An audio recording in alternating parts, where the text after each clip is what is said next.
Question 34 from the homework, we're given the following reaction.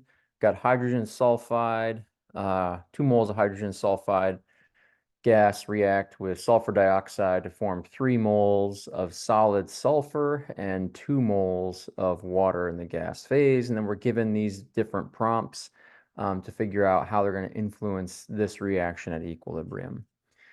So our first prompt is adding sulfur. What is that going to do to this reaction at equilibrium? And applying Le Chatelier's principle, right? Normally, if we add something to a system at equilibrium, the equilibrium would shift in a way to use what was added. However, solid sulfur, right? If we think of our equilibrium expression, sulfur is solid, so it's not going to show up in our equilibrium expression.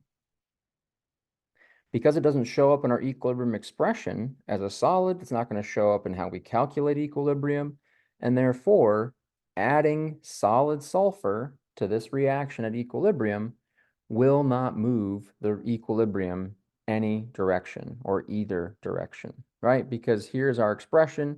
In this case, we've got gases, so we're calculating Kp. We've got partial pressure, right? I've got the partial pressure of water squared over the partial pressure of hydrogen sulfide squared times the partial pressure of sulfur dioxide.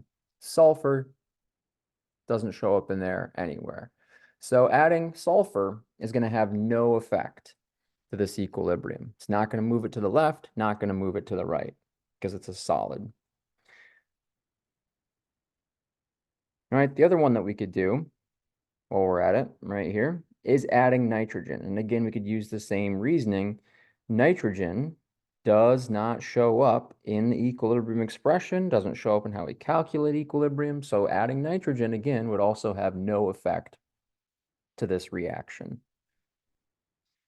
All right, now for the 4 that will influence the equilibrium if we decrease the volume of this reaction. And so how to think about decreasing the volume?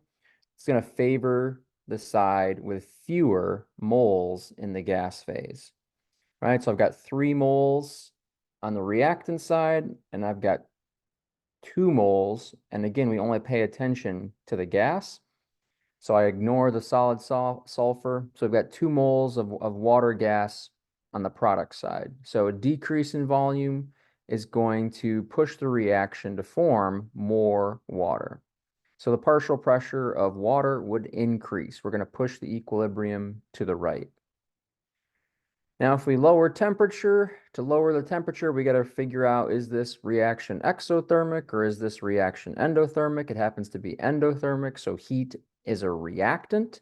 So lowering the temperature would be like removing heat from the equilibrium. Le Chatelier's principle says the equilibrium will move in a way to replace what was lost. So we would push the equilibrium to the left, and that would decrease the pressure of the water at equilibrium, because we're going to shift the equilibrium to the left to replace the heat that was lost as we lower the temperature. So that decreases the pressure of the water. Next one up, and these are the easier ones, right? If we increase the partial pressure of sulfur dioxide, so if we increase this partial pressure, Le Chatelier's principle says we're going to push the equilibrium in a way to use what was added. So we would push the reaction farther forward, push the reaction to the right, and that would increase the partial pressure of water, because we're adding more of a reactant. The reaction wants to move in a way to use what was added, so that's going to move the equilibrium to the right.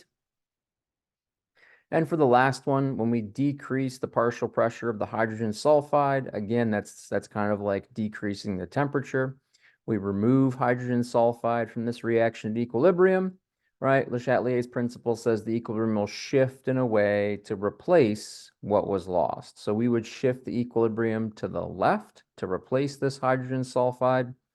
Shifting the equilibrium to the left is going to use some of the water, so we would also decrease the partial pressure of water in this reaction at equilibrium. One of the ones that they didn't talk about, that didn't come up here, that would also have no effect, would be adding a catalyst, right? Adding a catalyst, we're going to get to the same equilibrium just faster, so it does not change the equilibrium of that reaction.